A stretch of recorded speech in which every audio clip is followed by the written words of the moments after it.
Welcome to the Sound of Movement podcast. Today we are wrapping up a week of discussion around injury management, and we're going to be talking today about rest versus recovery programs versus movement versus going to the gym. What should you be doing? Should you rest? When is rest best? When is rest not best? What's up, everyone? It's time to rock. If you're new to the tribe, Rich is behind the mix. Phil's across the table from me, and my name's Rad Burmeister. We are Unity Gym, experts at turning driven people into athletes. This program is brought to you by the Unify Movement System, the only online program effectively balancing strength, flexibility, and fitness so you can unleash your inner athlete. Get daily coaching by us, plus our epic Foundations Prep program and revolutionary structural balance blueprint to create your ideal program and optimize your performance. As a valued listener, use the link in the description to get your first month free. Also, I'm very excited to announce that today we have an epic 72-hour flash sale for our injury and rehab programs. Don't miss out. Go to the UMS Movement Mastermind on Facebook or check out the emails that will be coming your way if you're on our database, and grab one of our amazing rehab programs at a great discount. Now, before we get started, warm welcome if you're on the live stream in the UMS Movement Mastermind Facebook group. Leave a comment and we'll send you some love. Remember, anyone can join that group and interact with us. And lastly, shout out to our YouTube athletes catching the replay. Hit the like button to support the channel and subscribe if you like what you see. All right, as I said before, I'm joined today by Phil White from ADPT Physio. How are you, bro? So well, it's been a really fun week of talking about this stuff I love on the podcast. And last night, Nilesh and I, my business partner with ADPT, who you've seen on the podcast before, we started recording our first couple of episodes for our own podcast as well. Wow. So if you enjoyed the content this week, then we've started exciting. putting together. How can people find that? They can't yet, but if you follow our They can't yet. No, we haven't launched our episodes yet. We just did some recordings and there's a bit of editing and all the rest that goes with it. But if you follow us on ADPT Physio on Instagram or Facebook, then that's going to be a good at way. ADPT Physio. Yeah, that's right. Awesome. So we'll definitely be announcing stuff there. So yeah, I feel like I've just had a microphone in front of my face pretty much all week. Yeah, which I love. yeah. It's great. Yeah, It's like all the joy. I'm often charging like plenty of money to tell this stuff to people who book in to see me, but it's so nice that you can talk to a couple hundred people at once and get all this really good information out there. It still blows me away that there's anybody in the world that really wants to listen to what I've got to say daily. So we must be doing something right. Yeah. Nice. And an opportunity for us to thank all of you. Thank you guys for giving us your attention. We get some really nice messages and emails from people about the content that we put out, and it's our it's our goal to give away better stuff for free than what other people charge for. So it's it's really nice to see that it's valued. 100%. And before we get started, I'd like to just put disclaimers out there with these physio episodes. Remember, it is not a physio consultation, so please don't take it as medical advice. It's all about giving you information to ask the right questions. But I'll be back down South Coast next week, as I always alternate between Sydney and South Coast in Jervis Bay, week on, week off. So if you have been thinking about doing an online consultation for a while, then I've got plenty of time when I'm down the South Coast. So that's probably a time to jump in. Perfect. Tim Hughes is saying, hi guys, Victoria is in lockdown, so I get the chance to listen in live again. Yeah, man, that actually just hit home for me this morning when I called one of our business partners, Chris Murray, for the online coaching program. He does all our back-end stuff, all the website management and everything. And we play video games together sometimes on the weekends. And he said to me earlier this week, my missus is going away and I'm going to have some video games this weekend. Do you want to have a game? And I was calling him today to sort it out. And he goes, yeah, we're in lockdown. She's not going anywhere. I said, shit, man, I didn't even think of that. No one's going anywhere. Yeah, I really feel for you guys in Victoria. That's and for everyone in the world, totally. That's still in lockdown. I know that London, I don't know. I've heard that London pubs are allowing you to go and have a bevy for the first time in sitting outside and 15 months. Is that what it is? Yeah, for the last few weeks it's been that and sitting outside. So a lot of my partner's friends she's British and they're all British, and seeing photos of them having like a beer out in the rugged up with like many jackets on, and not ideal. But if you guys training at home, like this is the time where you've got like if you're just getting back into lockdown, it's that time where you've just got to try and keep that habit of exercise, and it's so You have hard. to. If you haven't done so already and you're back in lockdown, grab the at-home workouts that we have. They're unbelievable, and that's what they were designed for. If you don't know what they are, you can see 1 week of them from phase 3 on YouTube. We kept 1 week up there, but mind you, that is phase 3, and they're designed that each phase gets progressively harder. So good idea to start at phase 1. And it's actually quite relevant timing with us talking today about with rest maybe not being the best option for injury management, because a lot of what we're talking about today with rest is around detraining, and this time of going into lockdown is something where detraining can really happen, because they're saying it's only going to be a week now, but that can really change. And if you're like, I'll just take a week off and rest, then and get out of the habit, if they keep extending those the lockdowns, and it's it's a really important thing to note about habits as well. Habits are very, very hard to create, but very easy to break. It is so easy to break a habit, but it's no, sorry, that's not what I'm trying to say. That's the complete opposite. It's very, very hard to create a new habit, but it's you want to keep the habit going that you've got, because if you've created this habit of exercise and then you just lose it because you go into lockdown, then to create it again is very, very hard. So it's important to, make sure that you keep that going so you don't lose that momentum. What are you laughing at? I was having a bit of a giggle here because I was looking at Kurt Dyer's comment saying, fingers crossed, my favourite saying, motion is lotion, is in this episode. Well, there it is. We've just said it once, and watch this space. It might just... Yep. Kurt, where are you from? You're over in New Zealand, aren't you, if I'm not mistaken? Let us know. And thanks for tuning in, brother. Thanks for commenting for both of you guys. We love the comments live. And if you do have any questions, particularly injury related, then chuck them in today. So to kick this episode off, to get on topic now, let's start, Phil, by getting you to frame why rest isn't best and the very few times that maybe it is. Because before I started working with you in a physio space, I did think rest was best at times, and the last time that I did that was about over 2 years ago now, where I did my first nasty shoulder injury, and I did about a month of rest where I did absolutely nothing, and it didn't make me better at all. Do you want to talk us through that? Definitely. So when it comes to choosing what to do about an injury, there's going to be lots of different options. Exercise is something that we're really keen on, so doing either a generalized program or a specific program that's tailored towards an injury is one option. You can do there's manual therapy from health practitioners like physios or massage therapists or chiros who can get their hands on you and they can do things to your injury. There's acupuncture, dry needling. There's little zappy machines that will either that will send electric signal to it. There's PRP. There's so many, there's different types of injections. There's surgery. There's all these different things that are used. There are different treatment modalities that are used to, I guess, using the word fix injuries. But if you look at the one thing that trumps everything, it is time. And so, the body has an amazing ability to heal, and it's slower than a lot of people would like, but it is the biggest thing that will make a difference in your injury is time. And so people might think, okay, it's just time, then I'll just take it easy and I'll wait for it to get better and then get back to what I was doing.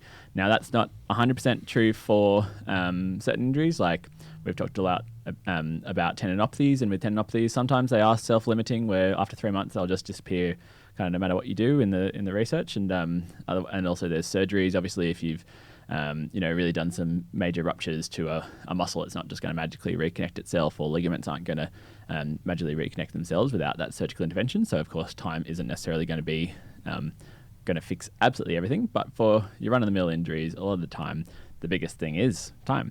So when you look at all the different treatment options, there's things that you can do for yourself, and there's things that other people have to do to you, or there's rest. And a lot of the time people get told by health practitioners like, oh, that exercise or that sport you're doing or that activity is going to make things worse. So, stop doing that entirely and let it heal by itself. And they're kind of correct in some ways that things will generally heal by themselves. And if you don't keep injuring it, then time will do its thing and it will get, inverted commas, better.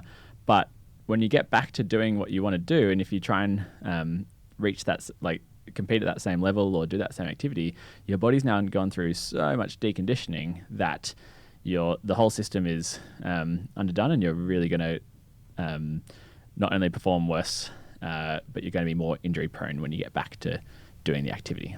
So I guess maybe from my limited knowledge of how the whole health practitioner space works, from my experience with you and Nilesh, and from my experience going and having surgery for a sports injury, dealing with physios and doctors and things. Maybe does it come from the idea that remove the causative factor of the injury is probably a quite an important part of, like, if you had shin splints from running, then it's probably a good idea to not run versus to keep running with the shin splints. Not that I know I'm talking real black and white here. Oh, totally. So from a perspective of like a doctor who really doesn't understand rehab, do you think that's probably why they say things like that? It kind of comes from like three things. One thing that you've got to keep in mind with the medical space is, and the health profession space, is the legal side of things. And so, like, I was actually quite nervous about getting on this podcast for a long time because I was like, I remember. It would be like things. If I'm giving away advice here, then someone could, like, there's potential for people to take that, do something inappropriate, and then and blame me for it. And so that's why I'm always trying to get those disclaimers there that this is medical advice and don't blah blah. But it's a real issue, and it's a scary place as a health practitioner to suggest people do things that could lead to them having a bad outcome. So if you're choosing between, like, as a health practitioner saying, hey, maybe your sport is AFL, for example, or let's use a global sport like soccer, football. So if you've got a patient who comes in and says, like, oh, I've got this, and you see that they've got an injury, either you can say, like, don't do it, take away the stimulus entirely, and that will be pretty much guaranteed that they won't have that same injury again. Or you can, the other alternative is trying to get them back into play. And if someone hurts themselves and you've not, and then they turn that around and blame you for saying, oh, you should have made me stop playing soccer, then that's potentially on you. And so it's this really tricky space, and as health practitioners, it's kind of the safe thing, like medico-legally, to tell people to stop. And so I think that's been really pervasive and led to poor outcomes, because it's, people don't usually think then 3 months later, when they get really deconditioned and they're unfit and they've lost their exercise habit and they're trying to get, like, and then they start getting tendon issues because they've been totally underloaded and they start playing their injuries again, they're not going to come back and be like, sue the doctor for now having like an Achilles tendinopathy, because it's not obviously as thing, but it's just really tricky. It makes sense, because if you're a doctor and somebody comes to you with an injury, then that time thing that you've spoken about, that is going to do more than most other things you can do. During that time, if your advice is just stop, rest, and let it get better, there's very little chance that they're going to be able to sue you or it come back on you that what you told them was bad. Yeah. But if they say to you, okay, this is really good, try and do X, Y, and Z, and then the person does it and they do it poorly and they make their condition worse, then that's when there's issues. But let's go deeper now, Phil, into the idea of why that, like the example that you just gave, where, okay, look, I've got this injury, I'm just going to take 3 months off, and tendons, things become weaker and everything.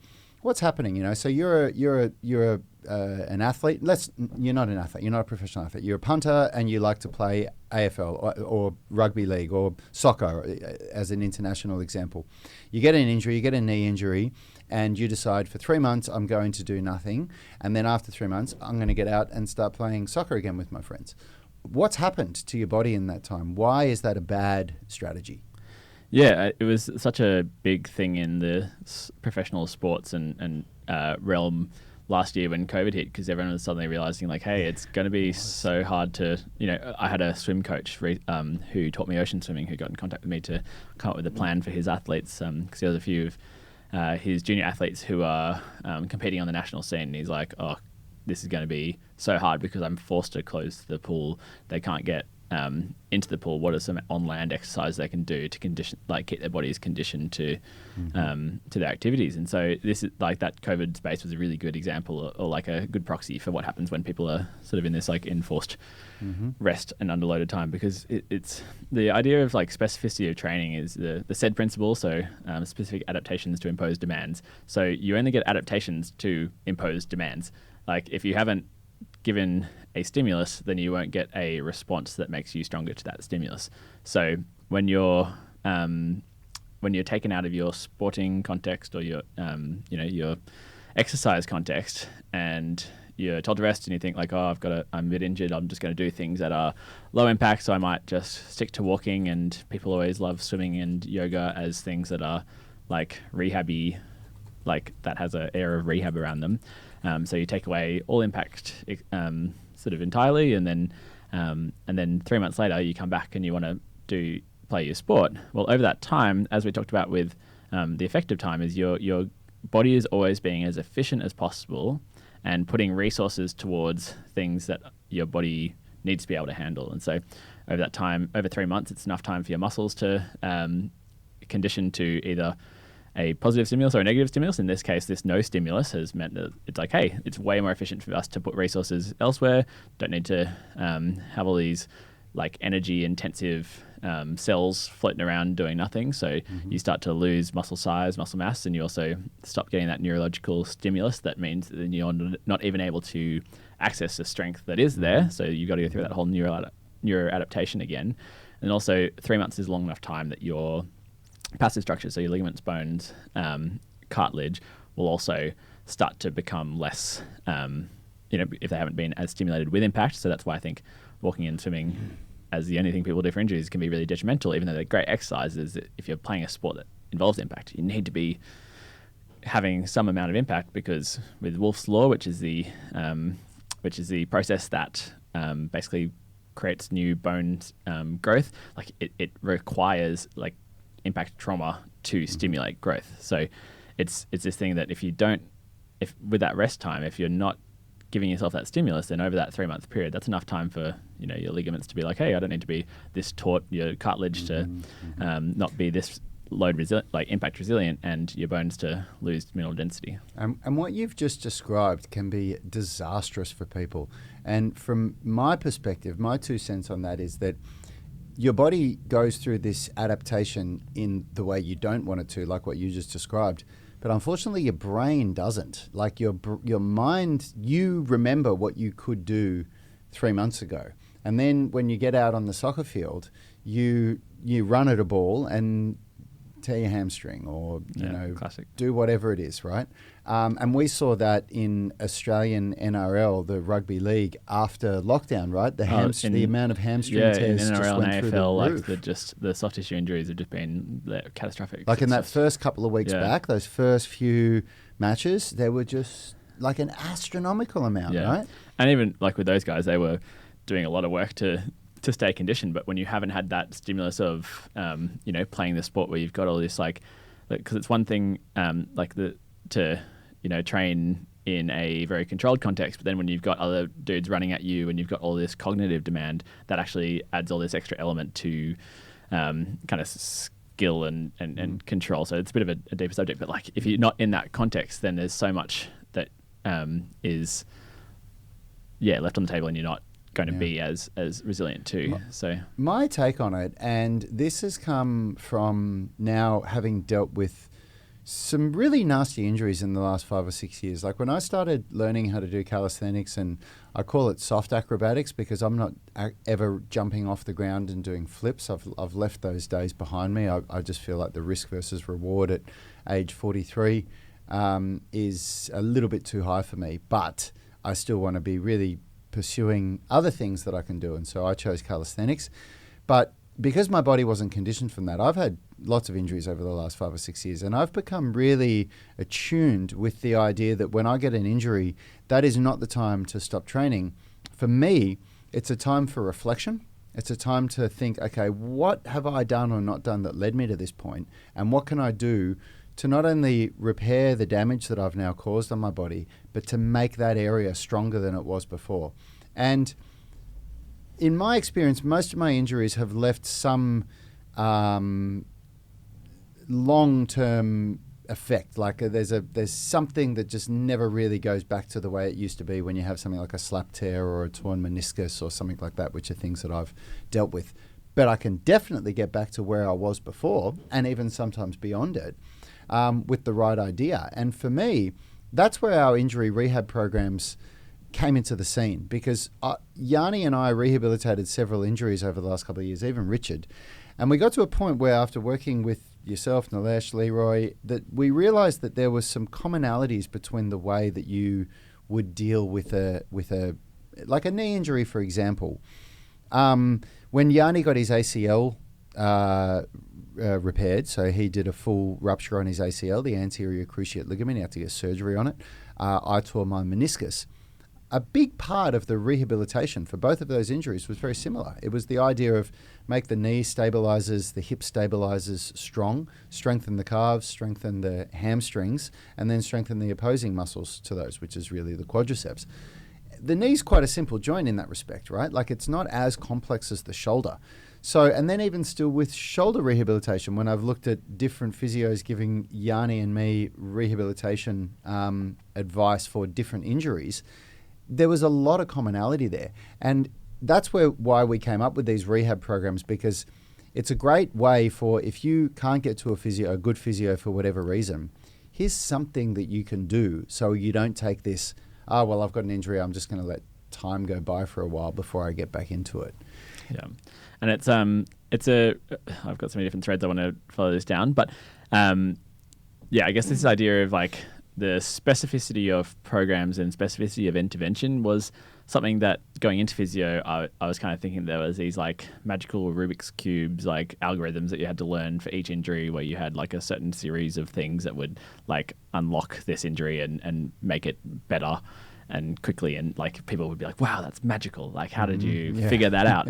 And so that was kind of like the, you know, part of the wow factor that drew me into physio, because it's like, oh, there's going to be these cool, like really specific things. And then the more I've learned about it, the more you kind of realize that like the body works in systems, as I've talked about before, where it's like there's generalized movements, and the Unity program is built on these foundational movements that take your body through these movement patterns that are key to basically most human movements, and use the whole body and strengthen the whole body in a balanced sort of way.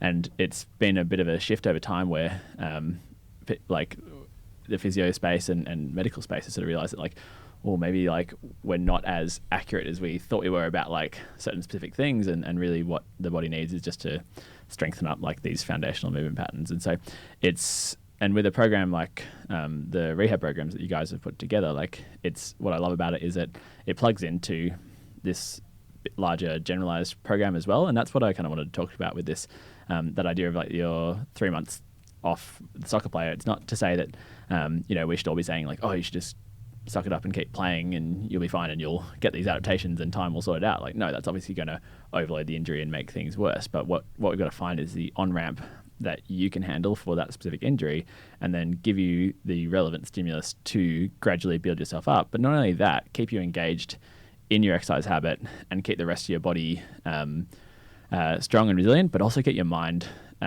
in that positive spiral where you keep wanting to train, you keep wanting to eat well, you keep wanting to sleep, manage your stress in healthy ways, and often exercise is that stress outlet. So by having a program that you can plug into your training that you know is going to like just pare things back, address the main common weak points for certain joints, but then integrate seamlessly into something where you can really focus, hey, I've got a knee injury, like time to work on my pull-up. Like that's what I'm doing at the moment. I've stacked it in a supermarket, and now I've got a sore knee, and so had to ditch a few adventure races and triathlons, and instead I'm just trying to focus on some other things and stay mentally engaged in my training, because it's just so like injuries are the worst. No, so. They are, and they really mess you up if you don't deal with them the right way. It can be something that could have been dealt with in as little as 6 weeks or so can throw people out for 6 months if they don't deal with it the right way. So, guys, if you haven't done so already, and if you didn't know, right now you can get our injury rehab programs at a great discount. There's going to be a link in the UMS Movement Mastermind that will go up straight after this show. So by the time you're listening to it, You'll be able to check it out.